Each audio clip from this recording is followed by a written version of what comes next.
Hi friends, welcome to cine family 2.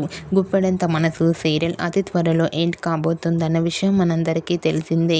ఇప్పటికే ఈ serial last day shooting ఫొటోస్ను share చేశారు.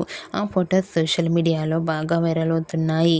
గుప్పెడంత మనసు సీరియల్ని ఇంత అర్ధాంతరంగా ఎందుకు ముగించారో తెలిస్తే షాక్ అవుతారు. కన్నడ బిగ్ బాస్ సీజన్ 11 రాబోతోంది అండ్ అలాగే తెలుగులో బిగ్ బాస్ సీజన్ 8 కూడా రాబోతోంది. అయితే కన్నడ బిగ్ బాస్ సీజన్ 11లో వన్ ఆఫ్ ద కంటెస్టెంట్స్గా రిషి అలియాస్ ముఖేష్ గౌడ వెళ్ళడం ఫిక్స్ అయిందట. అండ్ అలాగే తెలుగు బిగ్ బాస్ సీజన్ 8లో వన్ ఆఫ్ ద కంటెస్టెంట్స్గా వసుధర అలియాస్ రక్ష గౌడ వెళ్తుందనే వార్తలు వస్తున్నాయి. అయితే కన్నడ తెలుగు బిగ్ బాస్లో రిషి వసుధర విన్నర్స్ అయినా ఆశ్చర్యం లేదు. ఎందుకంటే వీళ్లకు ఉన్న ఫాలోయింగ్ క్రేజ్ అలాంటిది. రిషి వసుధరకి ఎక్కువగా ఓట్లు పడే అవకాశాలు కూడా కనిపిస్తున్నాయి. తెలుగు బిగ్ బాస్లోకి రక్ష గౌడ వెళ్ళడం అనేది కొన్ని సందేహాలు ఉన్నప్పటికీ కన్నడ బిగ్ బాస్లోకి రిషి వెళ్ళడం మాత్రం కన్ఫర్మ్ అయినట్లు తెలుస్తుంది.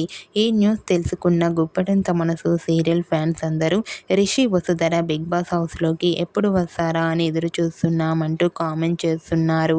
Okay friends, Rishi Kannada Bigg బాస్లోకి అండ్ అలాగే వసుధర తెలుగు బిగ్ బాస్లోకి వెళ్ళడం విషయంపై మీ అభిప్రాయాన్ని మీ కామెంట్ రూపంలో తెలియజేస్తూ లైక్ చేయండి, షేర్ చేయండి. మరిన్ని ఇంట్రెస్టింగ్ అండ్ లేటెస్ట్ అప్డేట్స్ కోసం మా సినీ ఫ్యామిలీ 2 ఛానల్ని సబ్స్క్రైబ్ చేసుకోండి.